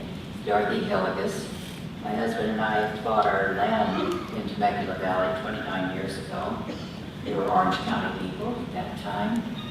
I've been living here permanently for 21 years. The quality of life in Temecula Valley is the greatest factor against any supposed financial gain by Liberty Quarry. COPD, silicosis, asthma, crop and tourism losses, and such that erode our wonderful area. I was recently widowed due to silicosis. I've watched my husband waste away and die from it. I know what it's like. Although I live past wine country, east of Lake Skinner, the wonderful breezes that come through the Rainbow Gap are priceless. But the slightest brush fire in the Rainbow area can turn that breeze into stifling smoke as far away as I am, and I have to close up my house for however long it lasts. Will the silica take a different route in the smoke by those breezes? Thank you, ma'am.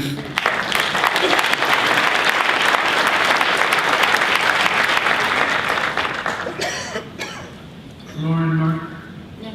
Just a moment here. Let's see. Is Janine Baran in the audience? Janine, where are you? I don't see her. James Davis, you here? I'm not sure that they were supposed to stick around. Henry J. Brutomoseo? Henry's here? Yes. Wow. So we've got 4 minutes.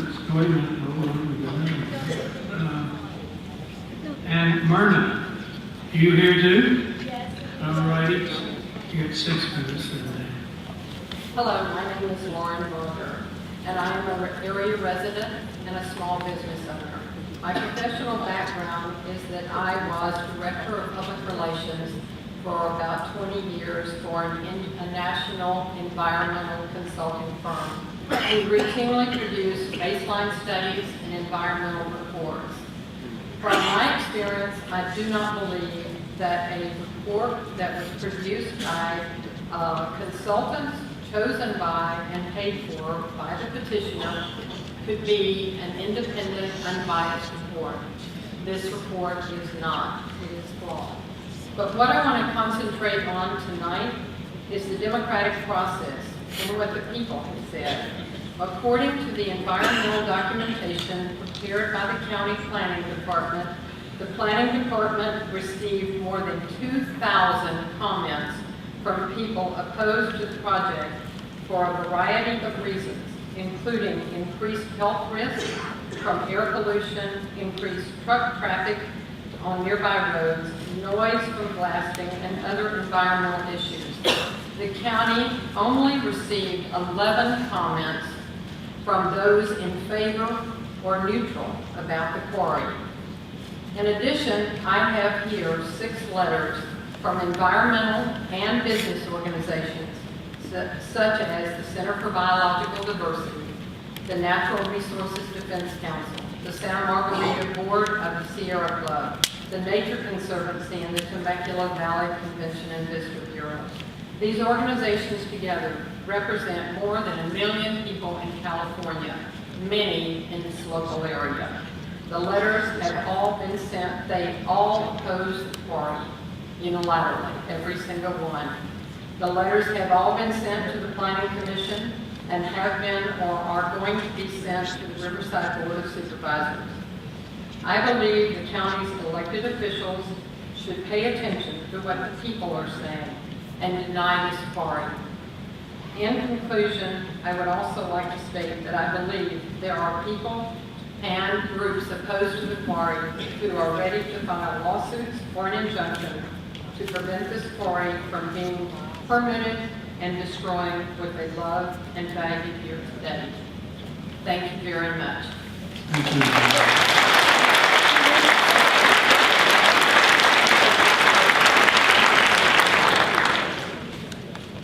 Must be Betty Johnson. I'll ask you to hold on for a minute. I'm going to reload the chairs here.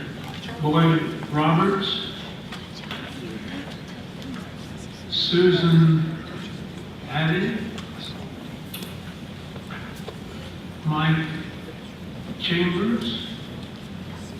And Jerry Arganda. Come forward, please, and have a seat up here in front. All right, Ms. Johnson. Good evening. I'm Betty Johnson from the beautiful Riverside County Planned Community of Red Hawk in Temecula. No one has paid me to be here or to speak tonight. When the Liberty Quarry proposal first surfaced in late 2005, our residents sensed it would crush all our dreams and hopes for our community. Our fate for 75 years could be decided by government figures far from our homes. What could we do? We decided to give ourselves a semblance of a vote on the matter. A poll or survey of Red Hawk's nearly 3,000 homes. With a group of volunteers, we went door to door over a 3-month period in the spring of 2006. We managed to contact 2,310 homes, and 2,160 of these households signed in as totally opposed to Liberty Quarry. We felt that only about 5% of the people had any sympathy for the quarry. You have the copy of the poll up there now. The verdict of the people in Red Hawk and throughout the Temecula Valley is too many negatives for too many years. As county taxpayers, we expect the county to champion our quality of life. The county's own staff report speaks of 6 significant and unavoidable impacts dealing with air quality and traffic.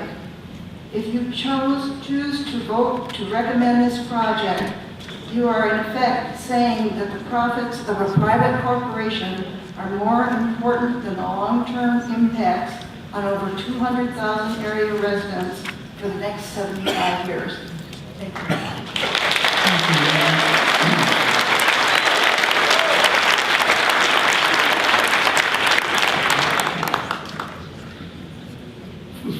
For the record, sir, you have a chance to speak. No, I'm just going to ask if you could take your time to do whatever business you're doing up there so that you can listen to the people speaking.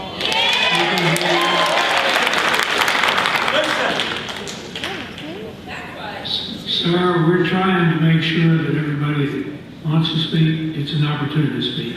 Pay attention then. We can pay attention if you will keep quiet.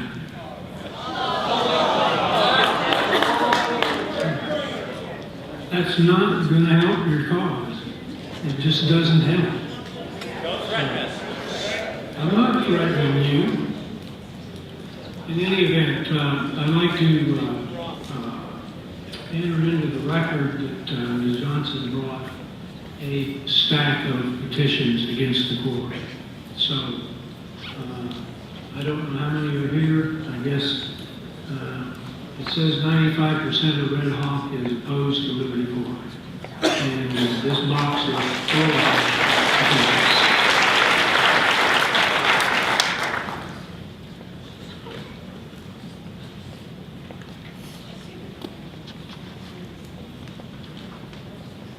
Boyd Roberts.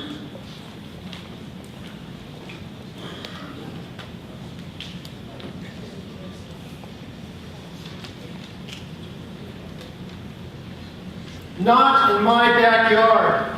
It might sound selfish, it might sound unscientific, it might not sound economic, it might sound environmental. But let me be clear, because we live here and because we are united, Liberty Quarry will never happen. Granite construction needs to cut its losses now and forget about the community killing quarry. Get out before you lose more money. We will not stand for it. Go home. Not in my backyard is a powerful social phenomenon. United communities can prevail over politically well-connected and powerful business interests. I have seen it before. Prior to moving to the Temecula Valley in 2002, I lived in both North and South Orange County. I witnessed firsthand how a united South County fought and defeated North County in the epic El Toro airport battle. Newport Beach and other North County elites wanted to cram down a major international airport in the middle of a thriving suburban area. Through it all, South County remained united. It remained united and undeterred through two devastating and narrowly lost county measures. They won a third measure, but it was overturned in the courts.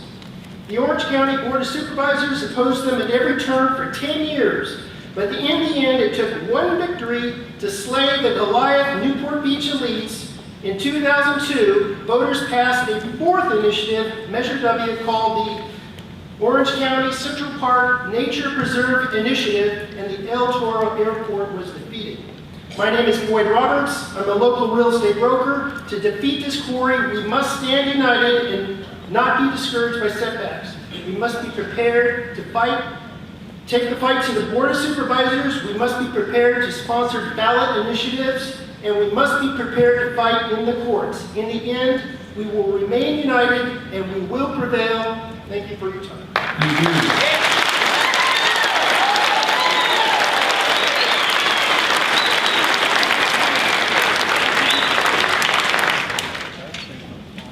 I think you're absolutely determined to annoy the commission. I don't know why. It's nice and I appreciate all the speakers, but you're not really helping your cause. You're just slowing things down and we're getting very close to listening to some of the proponents' testimony. This will be the last three speakers in opposition tonight. Susan Lee.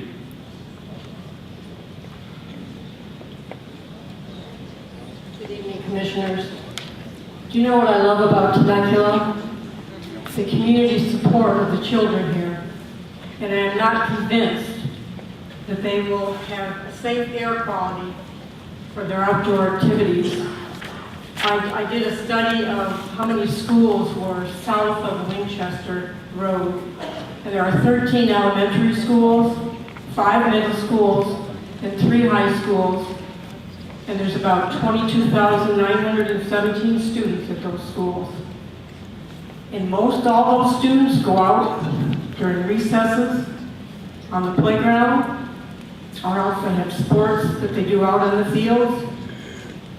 And then after school, when our beautiful winds come through here, they're back out in the fields again, playing baseball, softball, football, soccer, softball, just many different sports. And the community involvement and support of these children has been tremendous. I ask you please not to approve the quarry. Think of our children. They are our future. Thank you, ma'am.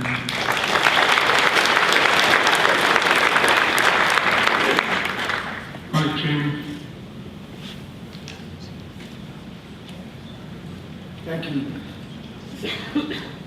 I came to Temecula 11 years ago from Texas and had a choice of living because of my job just about anywhere I could in California. I wanted to. I chose Temecula. I chose it for the quality of life. Absolutely, it's my new hometown. I'm proud to be here. One thing that strikes me tonight is all I've heard on the newspaper, the anecdotal evidence you hear, the proposals by Granite, the proposals of the opposition, people opposing this quarry. One thing struck me is I was against the quarry when I got here, but I have to be blunt with you now. I'm angry. I'm angry because we as taxpayers have to be here tonight. I'm angry because our taxpayer money is spent because of you gentlemen and ladies having to be here for something that should have been basically killed a quick and merciful death very early on. I would submit that if this community were, for instance, La Jolla, Newport Beach, a city with a population that had if you will, a wealth of power, that this would never have reached this point. There are 550 other locations in San Diego County. I don't know if you've ever heard the term or not, Valley of the Dirt People. It's a website. That's what people in Orange County, San Diego, and in Los Angeles, many people kiddingly refer, or half-kiddingly, refer to residents of Riverside County. Check it out. To me, it's basically offensive that we're having to go through this to plead our case before you. And I'm not faulting you because I know it's your job, but I'm asking you as a concerned citizen and a resident of this county and a person who loves this community, this is not the place. There are 550 other places, and I'm asking you to make sure that Granite has a choice to select one of those 550 other locations.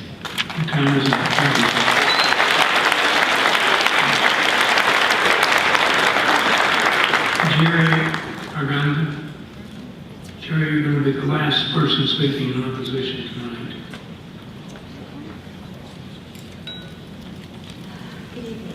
For those of you who might actually believe Granite Construction that by approving this project, they would be taking over 1,200 truck trips off Riverside roadways because they say 70% of the material will be going south to San Diego County. That's not true. The trucks will go where the work is. I believe that the Liberty Quarry EIR before us today is flawed and deficient in its expectation of importing material to San Diego and its identification and evaluation of alternatives. This belief is supported in large measure by the San Diego Regional Aggregate Supply Study, dated January 2011. This study looked at projected supply and demand in San Diego County for the next 25 years. While acknowledging the pending EIR of Liberty Quarry, it does not include Liberty Quarry as a source of supply. The study, conducted in cooperation with Caltrans, evaluated land-based quarries, rail importation, sea importation, and recycling opportunities. It also evaluates environmental impacts such as CO2 emissions, fuel consumption, and other emissions using factors provided by the California Air Resources Board. Rail and seaborne importation could be less expensive than moving large volumes by truck over long distances. In conclusion, the study indicates that the San Diego region has alternate sources of supply which meets their needs and demands without the permitting of Liberty Quarry. In summary, I ask that this EIR be found deficient and inadequate. Ask that the findings of the Caltrans-sponsored San Diego Regional Aggregate Supply Study be incorporated and denied Liberty Quarry. Thank you, ma'am.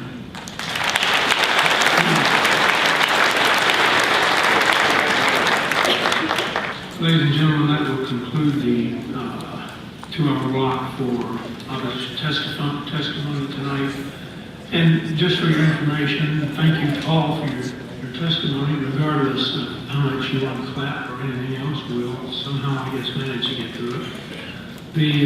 What I'd like to tell you right now is that we are on speaker number 39 to start the next month. However, you can see this stack that I have in my hand. It goes up to 156. That to me says we may have to schedule more hearings, whether they will be in this venue or whether they will be in the convention center or the council chambers at Riverside remains yet to be seen. But you can see how many we got through tonight. As I say, everything slows things down, and if you actually want to get through with this project and get a decision on it, then you need to try to let the process move along. I will tell you that... Never before have I ever seen someone so arrogant in a commission that you.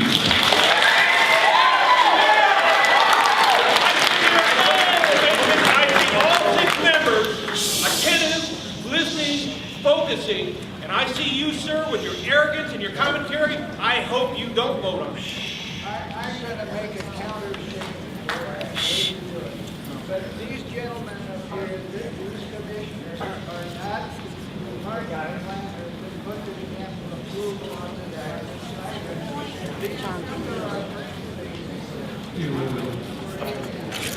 Unbelievable. I can tell you that you don't... You don't have to tell me anything. You don't Your help own your cause commentary at all. speaks for itself. The commission's going to take a not less than 5-minute break.